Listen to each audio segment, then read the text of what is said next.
Asia ఖండంలోని అతిపెద్ద గిరిజన జాతర, ఆదివాసుల ఆరాధ్య దైవమైన సమ్మక్క సారలమ్మ జాతర. చుట్టూ కొండలు, పచ్చని చెట్ల మధ్య ఆహ్లాదకరమైన వాతావరణంలో జరిగే జాతర నేడు ప్రకృతికి దూరంగా జరుగుతున్నట్లు కనిపిస్తోంది.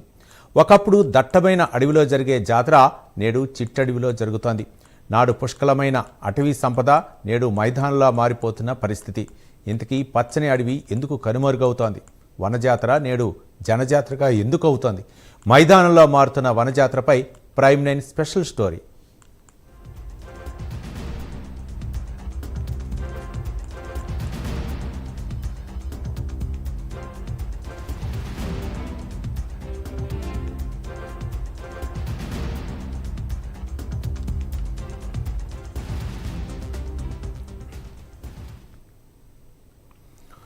తెలంగాణ కుంభమేళాగా పిలువబడే జాతర మేడారం సమ్మక్క సారలమ్మ జాతర. ఒకప్పుడు మేడారం జాతర అంటే కంకవనాలతో కూడిన దట్టమైన అడవి గుండా ప్రయాణం చేయాల్సి వచ్చేది. ప్రకృతి ఒడిలో ఎంతో ఆహ్లాదకరంగా జరిగే జాతర నేడు మైదానం మధ్యలో జరుగుతోంది. ఇందుకు కారణాలు లేకపోలేదు. ఒకప్పుడు జాతర అంటే ఆదివాసీ గిరిజనులు, చుట్టుపక్కల వాళ్ళు మాత్రమే వెళ్ళేవారు. ఇప్పుడు అలా కాదు. మహాజాతరకు వచ్చే భక్తుల సంఖ్య ఎప్పటికప్పుడు పెరుగుతోంది. అందుకనుగుణంగా ఏర్పాట్లు చేయడంతో అటవీ విస్తీర్ణం తగ్గిపోయింది.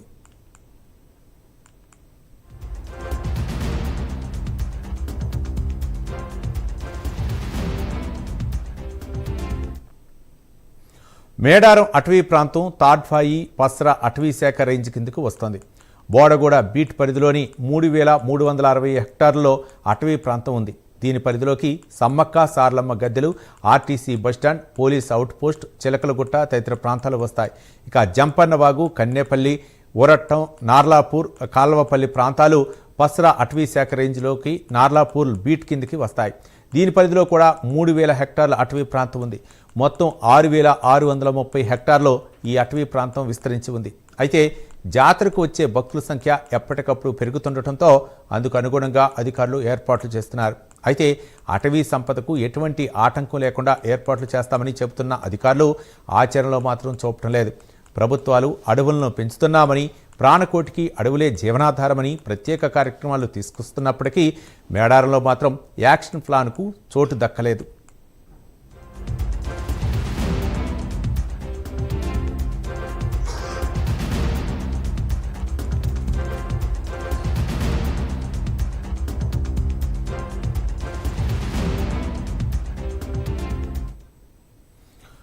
మేడారానికి వచ్చే భక్తుల కోసం అధికారులు పెద్ద ఎత్తున ఏర్పాట్లు చేస్తున్నారు. ఇందుకోసం 2,500 హెక్టార్ల అటవీ ప్రాంతంలో భక్తులు విడిది చేస్తున్నారు. ఈ ప్రాంతాల్లో భక్తుల వసతికి పందిళ్లు, వంట చెరుకు, బ్యాటరీ ఆఫ్ ట్రాప్స్, దుకాణాలు, షెడ్లు, రోడ్లు తదితర అవసరాలకు నేరుగా అడవులపై ఆధారపడుతున్నారు. ఫలితంగా చెట్లను నరకటం పెరిగింది. దీంతో అటవీ విస్తీర్ణం గణనీయంగా తగ్గిపోతుంది. అటవీ శాఖ లెక్కల ప్రకారమే మేడారం చుట్టుపక్కల ప్రాంతాల్లో 200 హెక్టార్లకు పైగా అటవీ ప్రాంతం పూర్తిగా మైదానంగా మారింది.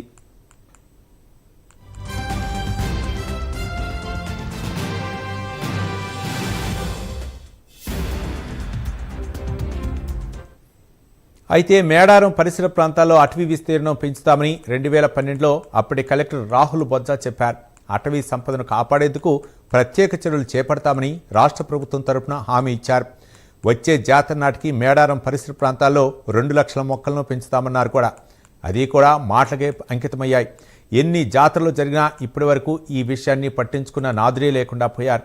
ఎప్పటికప్పుడు మాట దాటేస్తూ జాతర అనంతరం మరిచిపోవటం ఆనవాయితీగా మారింది. అధికారుల నిర్లక్ష్యం వల్ల మేడారం వనజాతర కాస్త మేడారం మైదాన జాతరగా మారిపోయింది.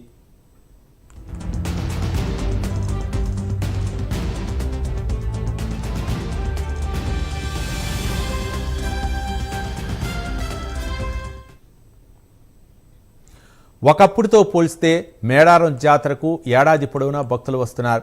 ఆదివారం సెలవు దినాల్లో వనదేవతలను దర్శించుకుంటున్న భక్తుల సంఖ్య లక్షల్లో ఉంటుంది. ఎంతో దూరం నుంచి వచ్చే భక్తులకు మేడారం జాతర విశిష్టతలు, గిరిజన సంప్రదాయాలు తెలుసుకునేందుకు వీలుగా ఏర్పాటు చేసిన గిరిజన మ్యూజియమే నేడు కొంత గిరిజన కల్చర్కు ప్రాణం పోస్తోంది. కానీ జాతర విశిష్టతలు, ప్రత్యేక పరిస్థితులు దృష్టిలో ఉంచుకొని అటవీ విస్తీర్ణాన్ని పెంచేందుకు ప్రత్యేక కార్యక్రమాలు అమలు చేయాల్సిన అవసరం ఉంది.